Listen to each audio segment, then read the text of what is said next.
This is the bottled inventory room. Ooh. Hello there. But through here is where we keep most of our casks. So be prepared to take a deep breath because there's lots of angel share in here. Oh. I wish I could put that on camera. Yeah, I know. That smell. Exactly. Now, oh, fantastic. So there's two main rooms. We have about 1,200 casks. And this is a good area to kind of summarize the cask types. Wood management is an absolute critical issue for top quality distillers. And we're very fortunate that thanks to Jim Swan, I got introduced to some of the best cooperages and bodegas around the world. So my sherry wood comes not just from Jerez in Spain, but it's the same supplier who supply Macallan, Glendronach, etc., Glenfarclas, etc. So here in Canada, I'm getting the absolute best sherry wood that money can buy. But to my mind, as a master whiskey maker, and if you don't mind me saying, this year at the World Whisky Awards, I won Master Distiller of the Year for craft distillers. Right? Wow! Congratulations. Thank you, thank you. I won the same in Canada, right? But the World Whisky Awards for Scotland and Japan, yes, and everyone's competing. That's the ultimate accolade. And so for me, to be able to win World's Best and now 23 gold medals for 23 different whiskies at the World Whisky Awards, the wood management is critical. The wood ratio, in my opinion, is very important. The wood ratio to spirit. And so I do not like to work with little firkin casks. There's too much wood, it gets over oaked. Yes, we use a lot of first use bourbon wood. And of course, the joke in Scotland and Ireland and here at Macaloneys is we let the Americans make their rubbish bourbon whiskey that's in your face with all the oak notes and huge vanilla, just to condition the wood for us to use, right? So God bless the Americans, right? They can condition the wood for us, and then we make better whiskey. So yes, and as a whiskey maker, when I'm designing a new whiskey expression, I will usually start off with a bourbon cask as my base, because that presents the house style, unadulterated, unchanged. There's no wine influence, there's no bourbon influence, it's the pure oak and our spirit coming together. So I like to start designing whiskies with the bourbon cask, but then you'll see and a bourbon cask is typically 195 litres, but then a lot of my wood is a European barrique, right? Mm-hmm. And the wine barriques are 225 litres. So I'll have, I've got from Jerez, I've got, Pedro Jimenez, Oloroso, Amontillado, etc. From Portugal, I've got Portuguese red wine, I've got Moscatel. I also source other wines like Sauternes from France and Recioto, sweet Italian red wine. So I have a lot of fun with the different wine casks. Yeah. I also have some, this isn't specifically it, but I have some, I work quite a lot with virgin American oak as well, but in small quantities because you don't want it to dominate the balance of the flavour profile. So I will work quite a lot with the virgin wood. The virgin, this might be a generalisation, my sense is Germans love peaty whiskey. Oh, yeah.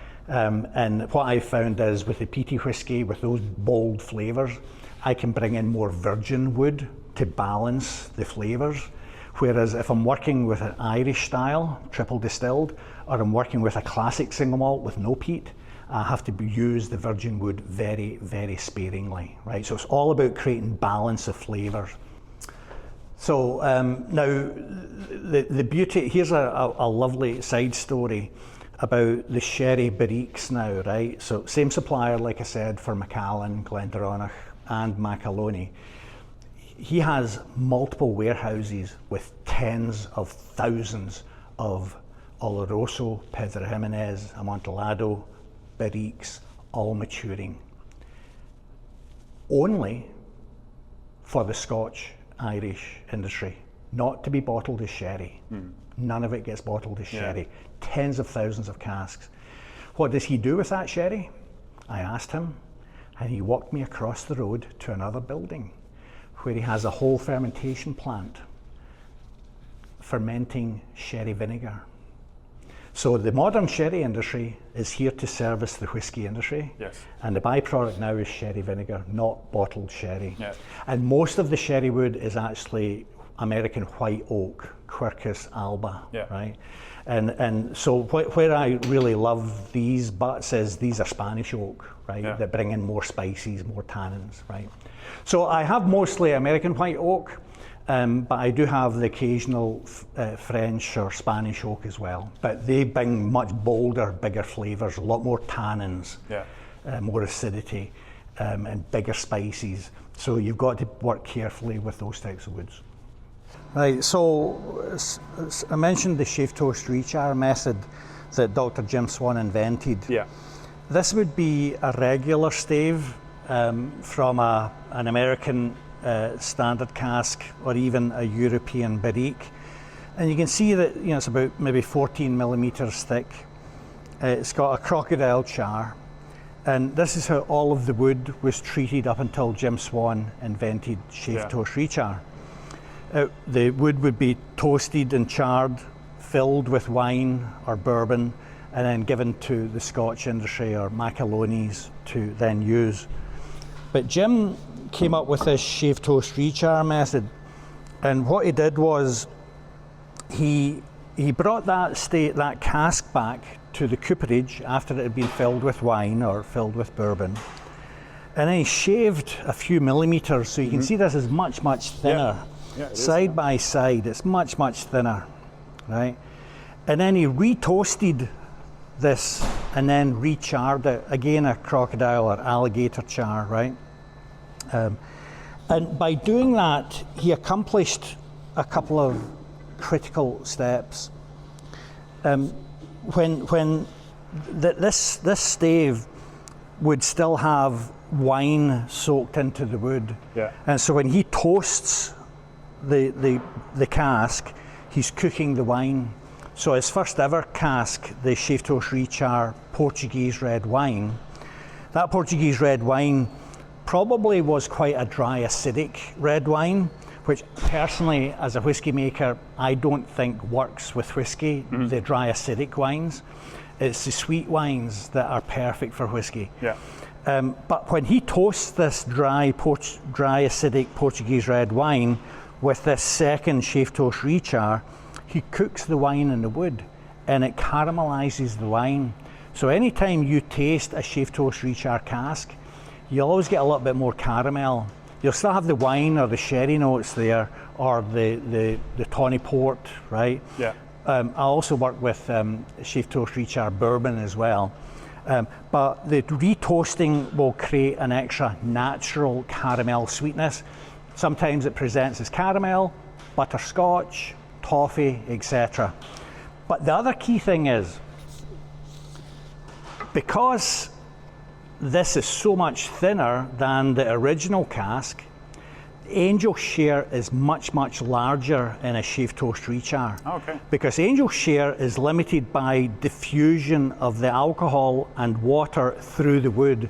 It's not leaking, it's diffusing through that wood. If it's got a shorter path, the angel share is higher. So in Scotland, with this traditional cask, 2% angel share. That means you might lose a third of the cask after 10, 15 years with 2% angel share. Right, that's in Scotland. Third of the cask after 10, 15 years, 2% angel share. With this, in my Victoria climate, and when you drive around, you'll see the grass is starting to turn brown because we're getting into the dry, hot summer. And so we have dry, hot summers here in Victoria, and I have thinner staves. My angel share is 7 or 8% angel share. That means I lose a third of the cask, not in 12 or 15 years. I lose a third of my cask in 3 or 4 years. Jesus. That's critical to my gold medal awards. Because as Jim Swan said, The angel share is the quid pro quo, what you give and take for deep maturation. Yeah. And what's, Jim didn't explain this, but as a biochemical engineer and a fermentation scientist, what's happening is with that angel share, how does it contribute to deep maturation? Well, what's happening is when the alcohol and water leave, in comes air. In my case, it's island air, so we have a maritime house style, right? You'll taste that in the whiskies later. But when it brings in air, it's bringing in 21% oxygen. Oxygen is one of the most dangerous reactive chemicals on the planet. As pure oxygen, it can explode, right?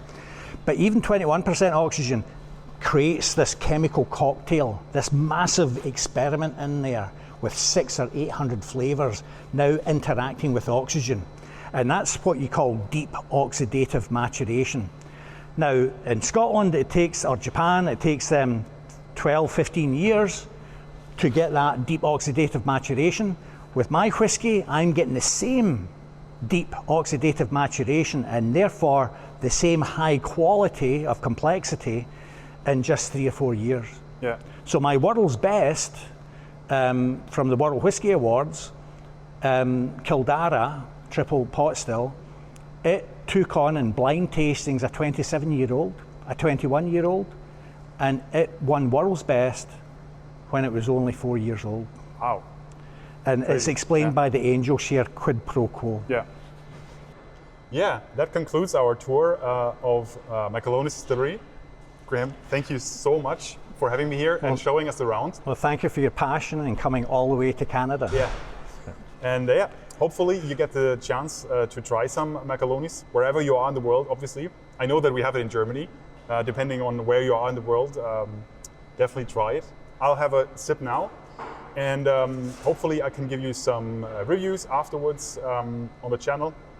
Yeah, thanks again. Great tour.